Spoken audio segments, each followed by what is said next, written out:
Last month I published alongside my annual report a subject report on the development of citizenship in schools. The report celebrates the success of some schools in implementing the citizenship curriculum.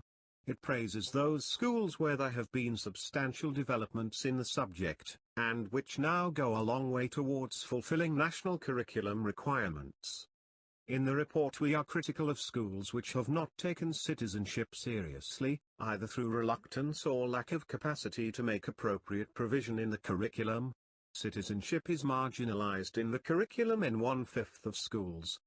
It is less well established in the curriculum than other subjects, and less well taught, and some critics have seized on this as a reason for wanting to step back from supporting it. Yet, the progress made to date by the more committed schools suggests that the reasons for introducing citizenship are both worthwhile and can be fulfilled, given the time and resources. Indeed, those reasons are given added weight by national and global events of the past few months. While not claiming too much, citizenship can address core skills, attitudes and values that young people need to consider as they come to terms with a changing world.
However, we have to be realistic. Language death is not a mainstream theater. It is not mainstream anything. Can you imagine Hollywood taking it on? It is so far outside the mindsets of most people that they have difficulty appreciating what the crisis is all about, because they are not used to thinking more about language as an issue in itself. Somehow, we need to change these mindsets. We need to get people thinking about language more explicitly, more intimately, more enthusiastically. Interest in a language is certainly there, in the general population. Most people are fascinated by such topics as where words come from, or what the origin of their town's name is, or whether their baby's name means anything. They are certainly prepared to play Scrabble and a host of other language games ad infinitum, and language games are often found on radio and television, too, but a willingness to focus that interest on general issues, a preparedness to take on board the emotion and drama inherent in the situation of language endangerment, is not something that happens much.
The origins of jazz are as richly textured as the music itself. The term jazz really covers many different kinds of music. In the late 19th century, African Americans began performing the folk music known as the blues, whose origins lay in the work songs of slavery days. Within the African American community, the blues evolved into popular commercial music. In 1914, a black orchestra leader named W.C. Handy wrote the St. Louis Blues. Adapting the African American folk idiom to European conventions of orchestration and harmony, Handy produced a hit song. The St. Louis Blues was tremendously influential among black and white musicians, and Handy's style of music became famous under the name of jazz. Early jazz musicians were active in many cities and towns throughout the southern United States. It was New Orleans, with its long tradition of African American music, that was the home of many fathers of jazz. After World War I, the musicians of New Orleans joined the general northward migration of African Americans. The first great national center of jazz was Chicago. From there, the music entered the mainstream and even gave its name to the decade.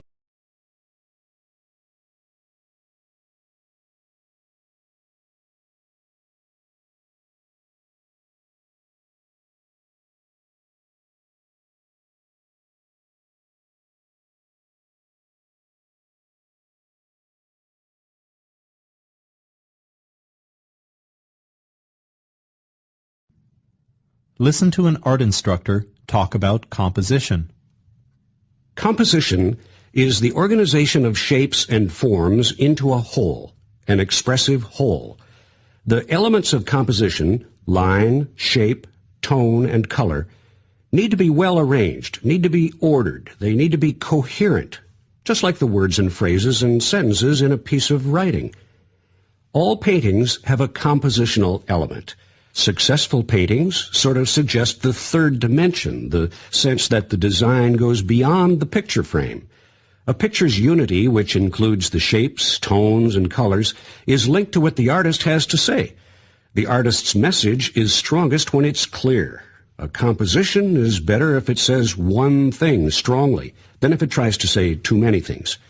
A crowded composition is sort of fussy and splintered and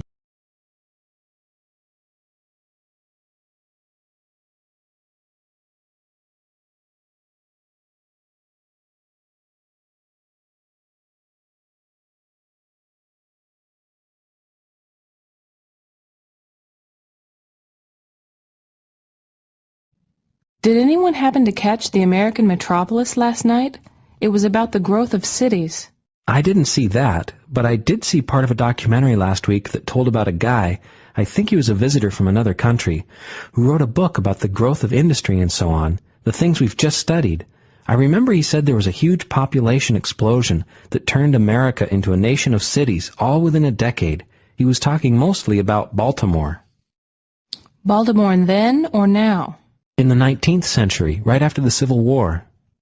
The program you saw was part of the same series as the one I want to tell you about. Last night the topic was New York City. As early as 1880, the federal government wrote a report on how the 5 separate municipalities of New York actually constituted one vast metropolitan area. It was a progressive way of thinking at the time, and within 20 years, those 5 municipalities were officially united as a single city by a vote of the people. To this day, however, each borough maintains traces of its original independence. I agree with that. I'm from Brooklyn, and it's definitely different from the rest of New York.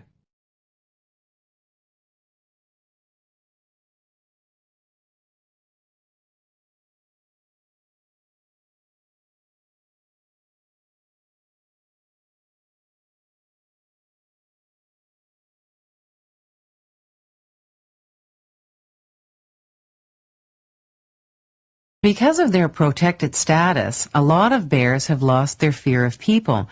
This may make them appear tame, but they're still potentially very dangerous.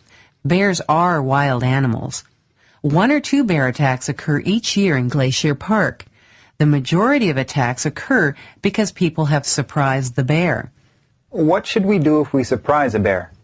You should try to avoid encounters in the first place by being alert and make noise, talk loud, holler. Bears will usually move out of the way if they hear people approaching. Some people say to carry bells or put bells on your pack.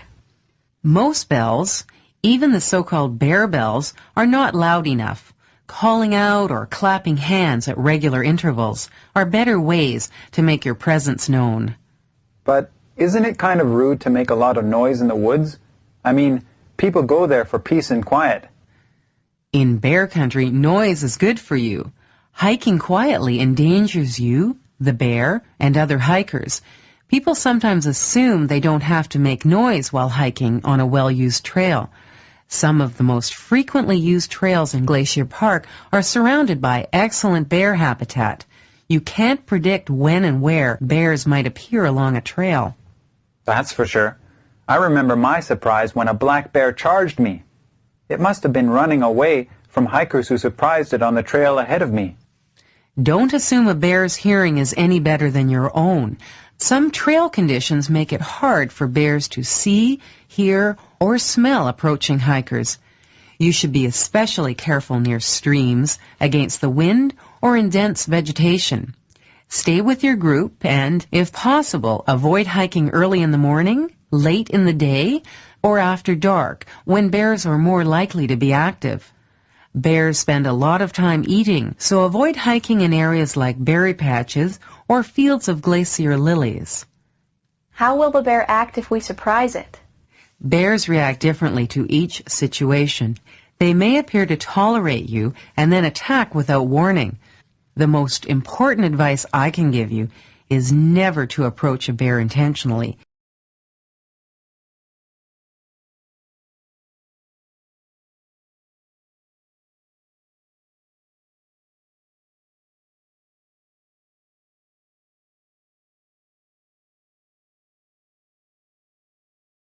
Many different types of barcode scanning machines exist, but they all work on the same fundamental principles. They all use the intensity of light reflected from a series of black and white stripes to tell the computer what code it is to see. White stripes reflect light very well, while black stripes reflect hardly any lights at all. The barcode scanner shines light sequentially across the barcode, simultaneously detecting and recording a pattern of reflected and non-reflected light. The scanner then translates this pattern into an electrical signal that the computer can understand. All scanners must include computer software to interpret the barcode once it has been entered. This simple principle has transformed the way we are able to manipulate data and the way in which many businesses handled record keeping.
In that month or 6 weeks, the patient may feel perfectly well. He may even travel around the world, spending hours packed into crowded airplanes with unsuspecting fellow passengers. That's bad enough with regular TB or with strains that are resistant to 2 or 3 mainline drugs used to treat the disease. But it's a potential public health catastrophe with a new strain called XDR-TB.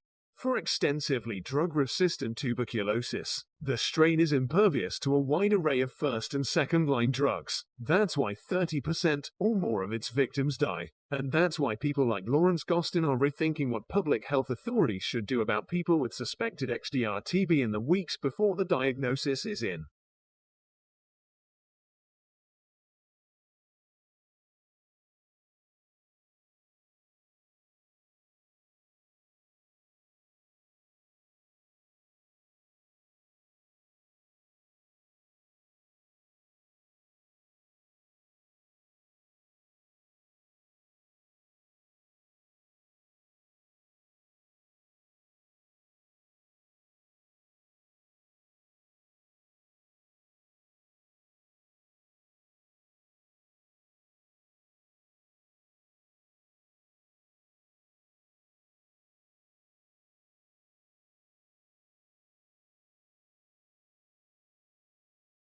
Okay, see, the thing is that I've had a look at the peer reviews about the funding application, which you suggested that I do.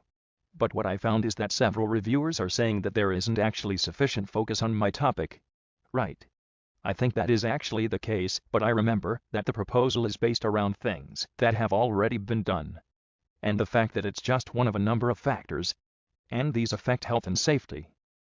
I think areas around of stress, they cover up much more ground. So I think if you're sort of upfront about it, and you say, look, I need a wider spectrum here, we could perhaps suggest something else to try and measure bullying in the workplace.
If you're a senior citizen, music in the background may be distracting, but for younger people, experts at multitasking, it's apparently no big deal.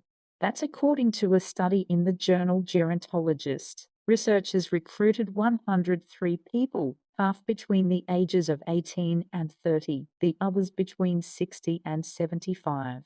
The volunteers then took part in memorization exercises and a drill where they had to quickly match a photo of a face with the same face in an array of unfamiliar faces. Some participants did the exercises in silence.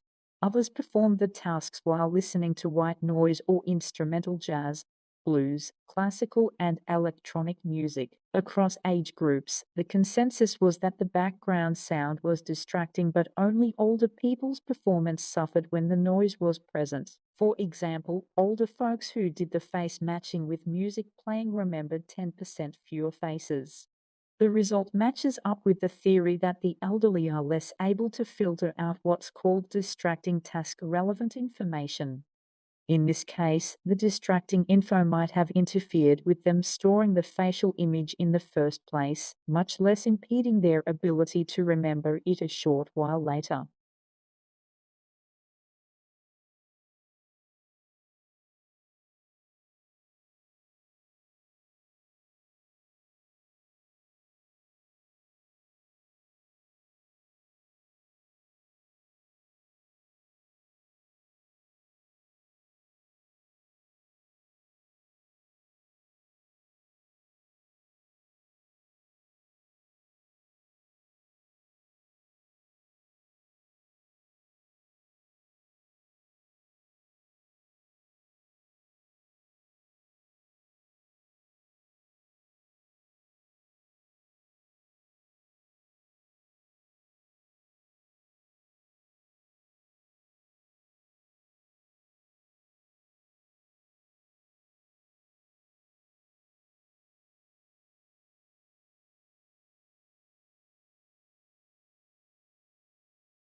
I think it's really important for young people not to feel restricted in their choices and also to be aware of the choices that are available to them, and obviously the media has an incredibly important role to play in that, in letting people know the great range of science that is out there and is potentially a career. I think we tend to talk about science as this big kind of monolith, but of course actually it's this beautiful multifaceted thing.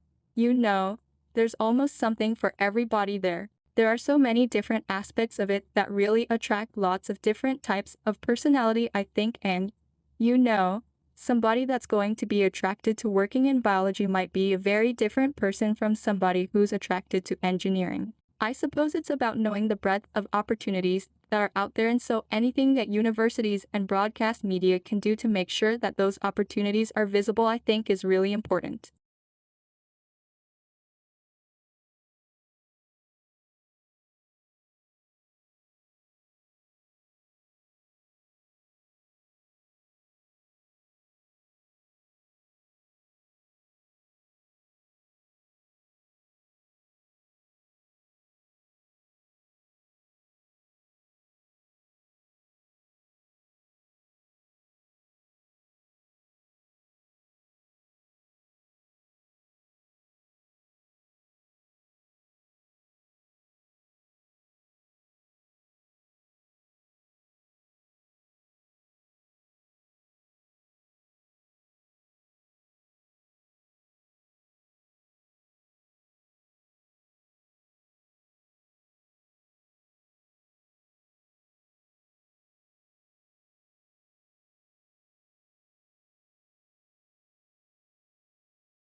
Stanford University.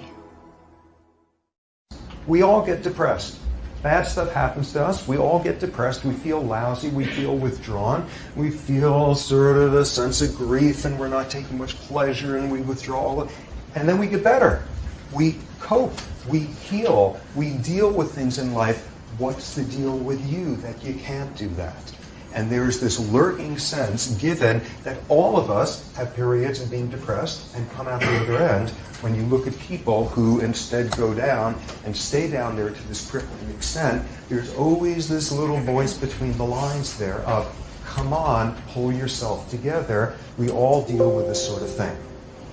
I will make the argument throughout here that depression is as real of a biological disorder as is juvenile diabetes. And you don't sit down a diabetic and say, oh, come on, what's with this insulin stuff? Stop babying yourself and pull it together. You will see this is just as much of a biological disorder.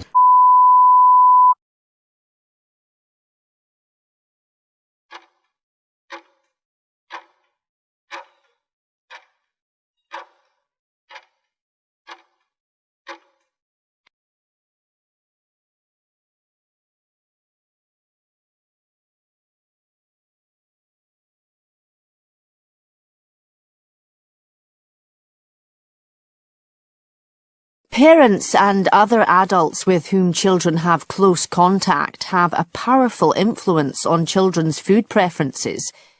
Children are very sensitive to the reactions of those around them, and if they see others enjoying a particular food, they will be inclined more favourably towards that food. Thus, if parents want to persuade their children to eat more vegetables, then rather than simply telling them what to eat, it's more effective to demonstrate that they themselves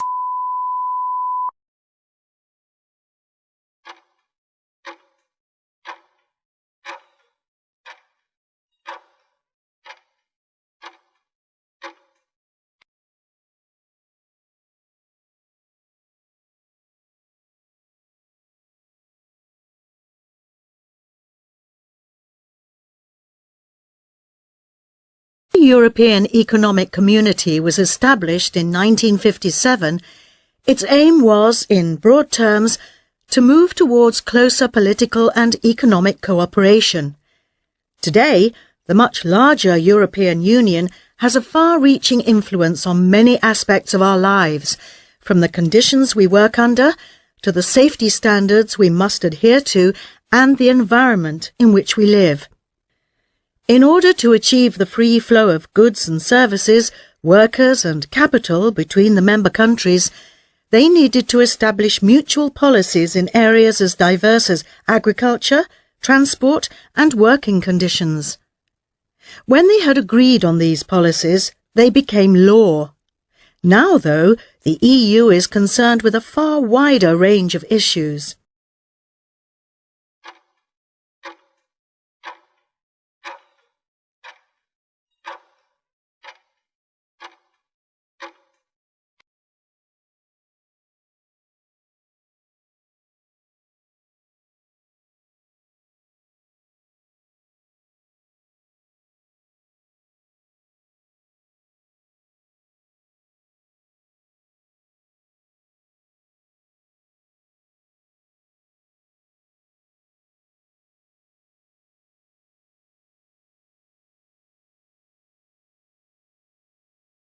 When you hear things like human DNA differs from chimp DNA by only a couple %, you can't help but wonder, how can that be? How can so few changes make such a big difference? Researchers working with fruit bats and mice think they have an answer, and it lies less in the animal's genes than in the short snippets of DNA that control when and where and how vigorously genes are turned on. If you've ever thought that a bat is basically just a rodent with wings, you're not too far from the mark. One of the most obvious differences between bats and mice is their forearms. Mice have these stubby little legs, and bats have these large, leathery wings. But even those differences are not as major as you might imagine. Mice and bats both have a gene called PRX1, which regulates limb development, but the gene is more active in the budding wings of bats. So the researchers took the piece of DNA that controls PRX1 activity from a bat and stuck it into a mouse. The result, pictured in the January 15 issue of Genes in Development, mice that have longer front legs. Okay, they didn't sprout wings, but the study shows that even small changes can have big consequences.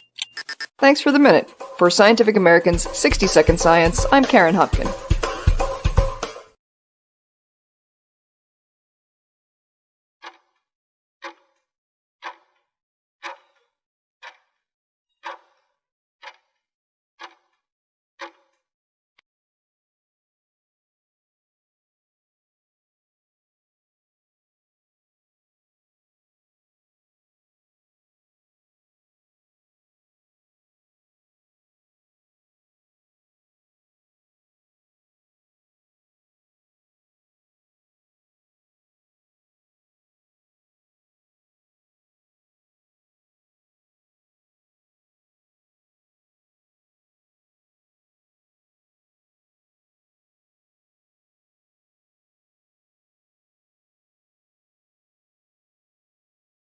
You can keep your bags in the back room.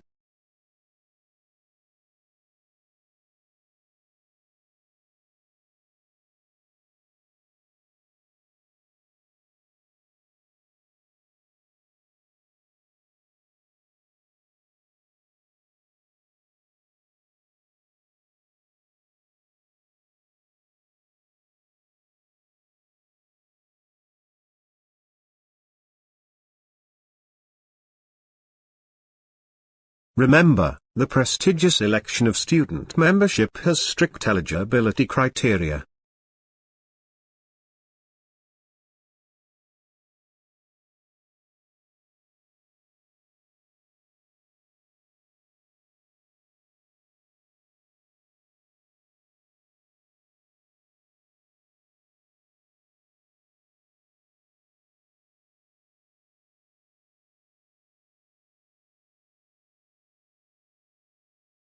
Essays and assignments spread out across the academic year.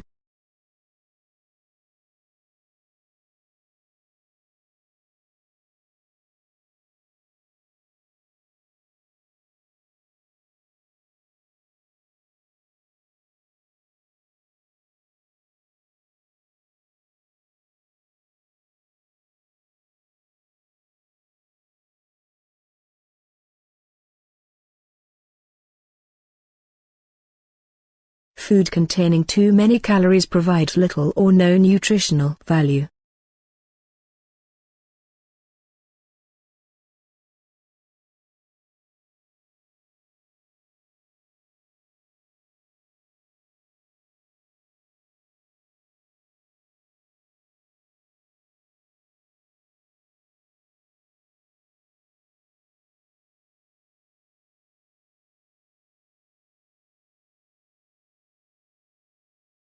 Participation rate in the study of language learning exceeded the expectations.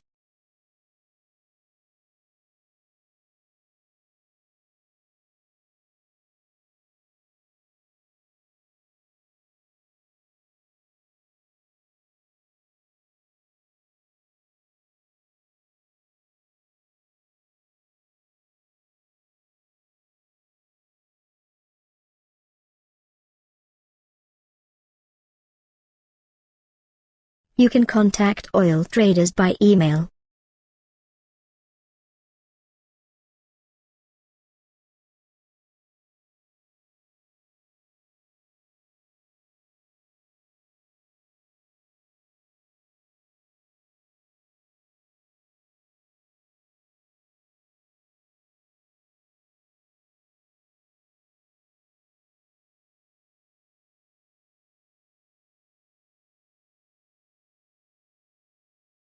Resources and materials are on hold on the library reference desk.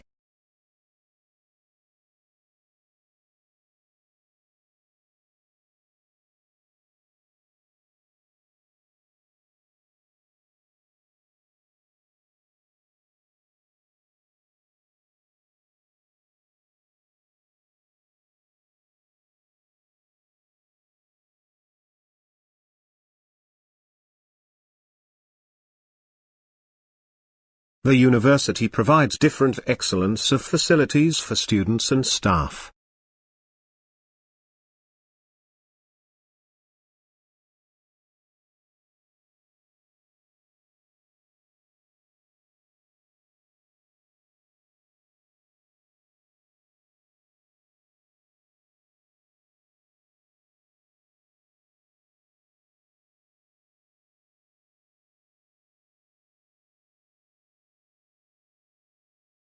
All industries can be thought of a system as input, process, output and feedback.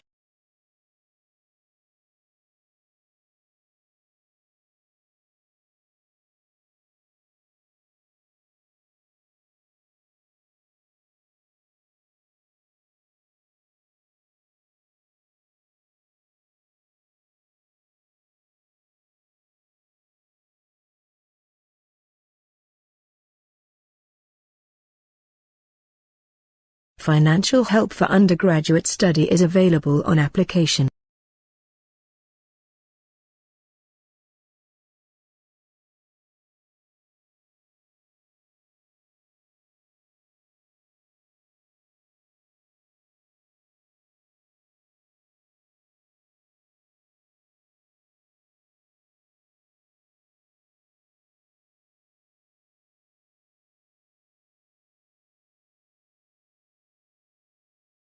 A national collection center for students is currently being built.